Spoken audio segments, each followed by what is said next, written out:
Hi folks, this is Vicki at patternprincess.com. Today I want to show you a really quick stitch here.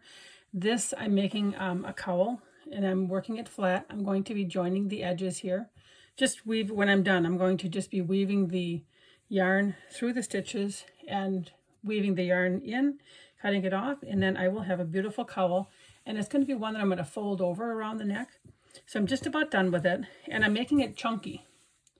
As you can see here, it's a nice chunky one, and it has a rib stitch.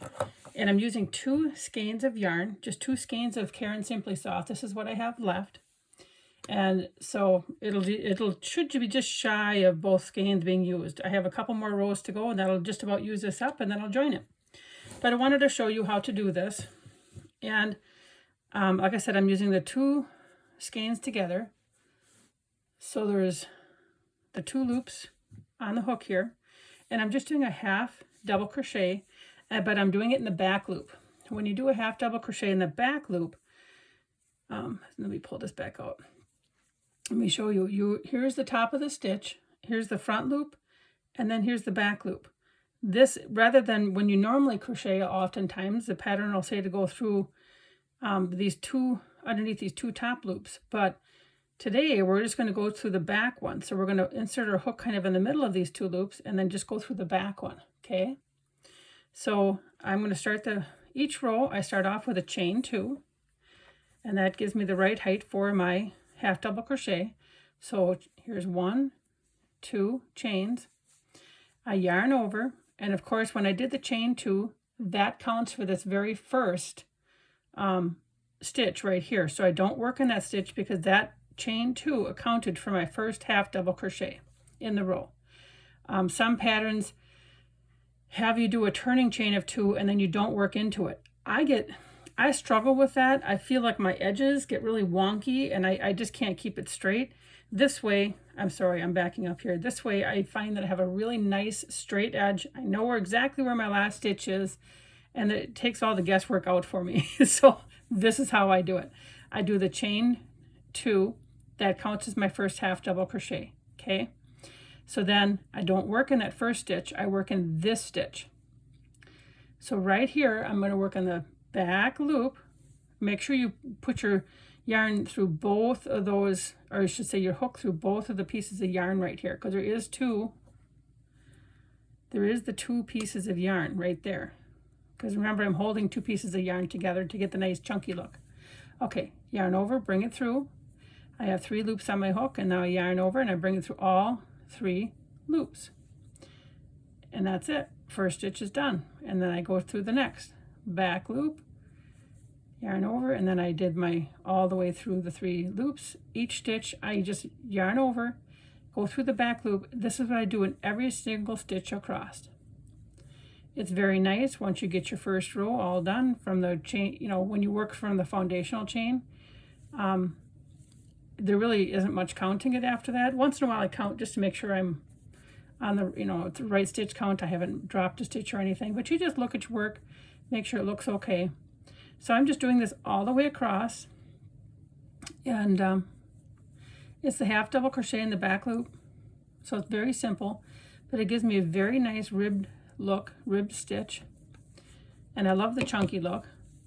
And so you see because I worked on that back loop, here's that little ridge right here that's created.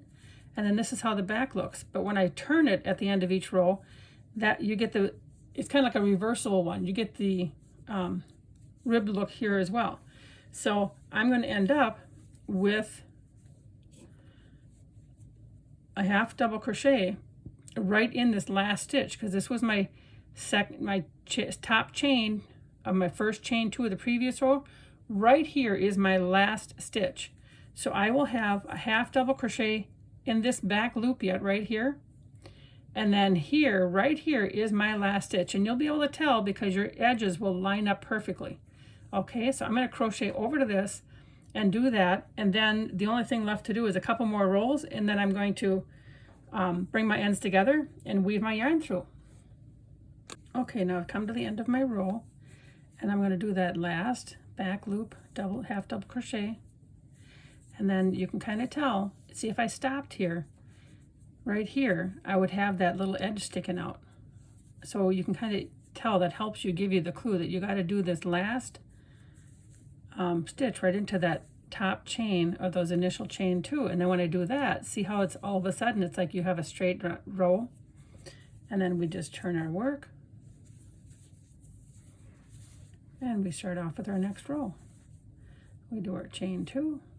This is a very easy pattern to work.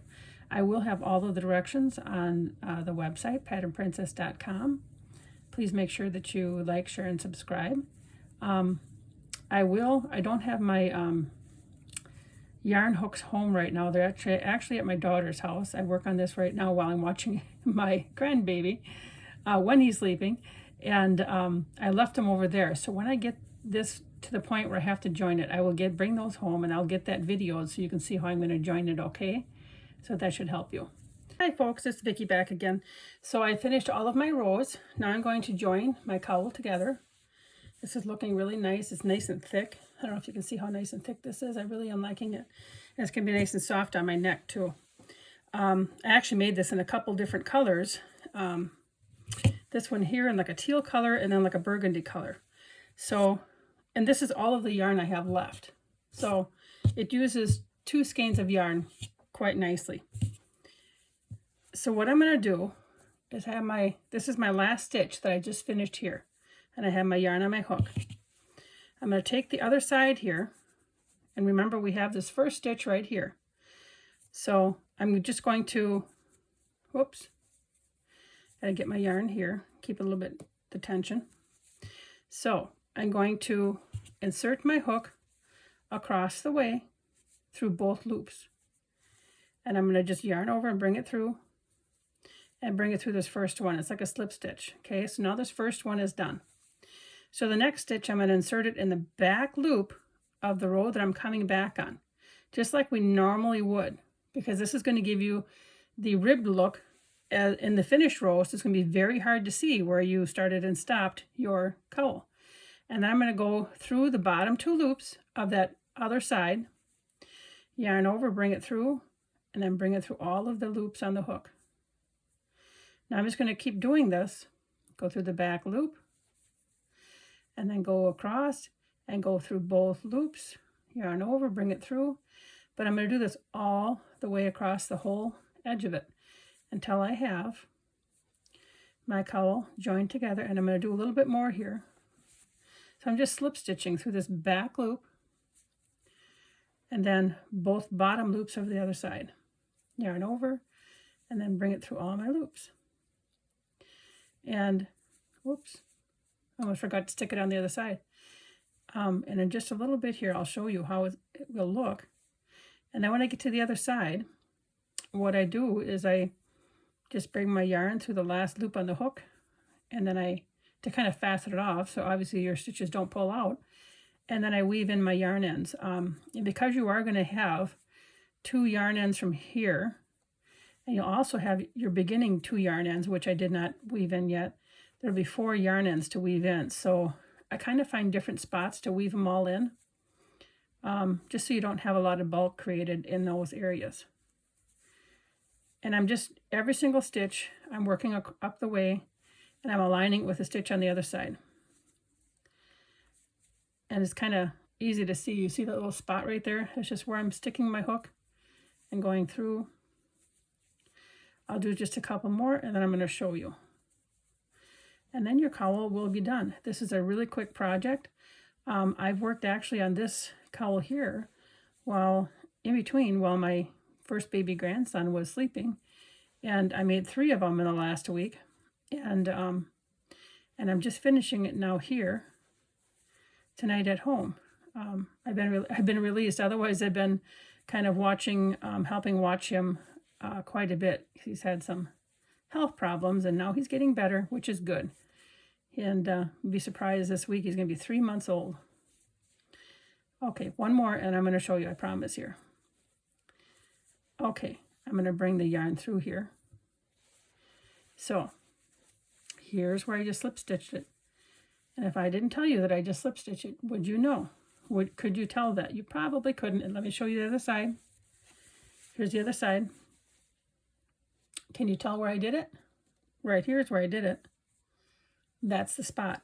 But look at how nicely that blends in. This is a nice way to join this, and you really cannot see, and it lines up nicely with the ridges. Because you're continuing on, remember with that pattern that you were working the whole time, you were working in the back loop. So because you're still working in that back loop, it's continuing on with the pattern. You're just slip stitching everything closed now and going through everything. So I hope that you give this pattern a try. It's really a wonderful pattern. It makes a really nice warm cowl. If you're going to go snowmobiling or downhill skiing, ice fishing, let me see, walking in the woods, skating on a pond, whatever you might do for winter sports, or even just being outside in the fall, if you're someone that tends to get cooler quicker, this is a great cowl to just put over your head and you're set to go. And what happens is the top part of it folds down. Of course, if you've seen this, you might have seen the pictures already of the finished product with it folded as you're wearing it. But it can also come up a little bit and cover your mouth if it's really frigid out. But it just creates such a nice little covering for your neck area and helps keep that body heat in. So thank you very much for watching, and please remember to like, share, and subscribe, and then you'll catch all of the patterns and little tidbits that I'll release as soon as I can always get them out. Sometimes a little bit late, but you'll be notified. Thank you, and have a wonderful day.